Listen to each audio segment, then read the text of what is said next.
Hello everyone, আজ আমরা আছি আন্দামানের রাজধানী পোর্ট ব্লেয়ারে এবং সবার প্রথমেই চলে এসেছি সেই বিখ্যাত সেলুলার জেল বা কালাপানি দেখতে।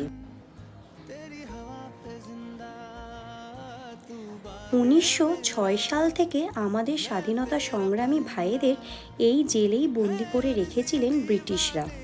এখন এটি পুরোপুরিভাবেই ট্যুরিস্ট ভিজিটার প্লেস। দেখতে পাচ্ছেন কত বাঙালি ভাইয়েরা শহীদ হয়েছেন এই কালাপানিতে। এই ছোট কুঠুরিতেই দিনের পর দিন এবং রাত কাটিয়েছেন ভাইয়েরা, আজকে যাতে আমরা ভালোভাবে থাকতে পারি। প্রতিটি ইটের গায়েই লেগে রয়েছে কত সংগ্রামীদের রক্ত, কত কষ্ট এবং এত যন্ত্রণার মধ্যেও তারা দেহত্যাগ করেছেন, তাও শেষ নিঃশ্বাসে বলতে ছাড়েননি বন্দে মাতরম। আর এই সেই অখণ্ড প্রদীপ যেটি দিন রাত জ্বলছে ওনাদের উদ্দেশ্যে।